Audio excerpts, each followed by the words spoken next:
मैं आईने के सामने खड़ी लिपस्टिक लगा रही थी।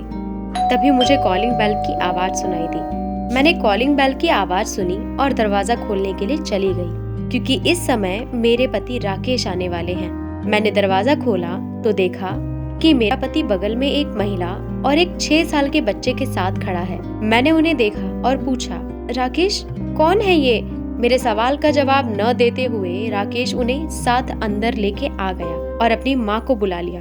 माँ, माँ इधर आओ। पति की पुकार सुनकर मेरी सास आ गई। राकेश क्या है, इतना क्यों बुला रहे हो? माँ देखो मैं किसे लाया हूँ। वे कौन है?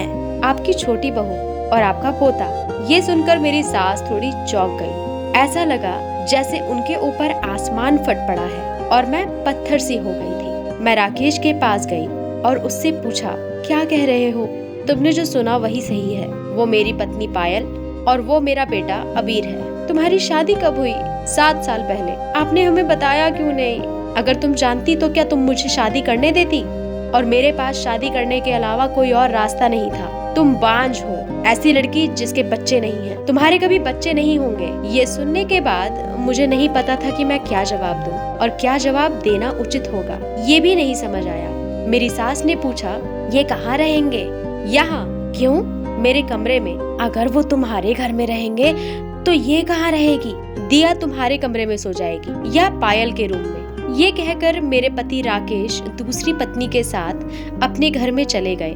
भले ही मेरी सास 2 दिन तक बहुत गुस्से में रही, लेकिन अपने पोते का चेहरा देखकर सब कुछ भूल गई। वो मुझसे छोटी पत्नी को अधिक महत्व देने लगी। मैं कोने में पड़ी रही। रात भर मैं रोती रही। मैं 10 साल तक राकेश के साथ एक ही बिस्तर पर सोती रही। मैं उसके बिना नहीं सो सकती थी। ऐसे ही मेरी जिंदगी गुजर रही थी। मैं अबीर को अपने पास बुलाती हूँ पर वो नहीं आता। उसकी माँ ने उसे आने से मना किया है। मैंने उससे कहा कि मुझे बड़ी माँ कहो, पर वो मुझे बड़ी माँ कहकर नहीं बुलाता। मेरा काम दिन भर घर का काम करना है। मेरे पति के घर वापस आ जाने का कोई उपाय नहीं है। मेरे माता पिता मर चुके हैं और अगर भैया भाभी अपने परिवार में मुझे स्वीकार न करे तो, और कम पढ़ी लिखी लड़की को कोई नौकरी नहीं देगा। ऐसे में यहाँ रुकने के अलावा और कोई रास्ता नहीं है। दरअसल मैं जानना चाहता हूँ कि क्या बच्चे पैदा न कर पाना गलत है?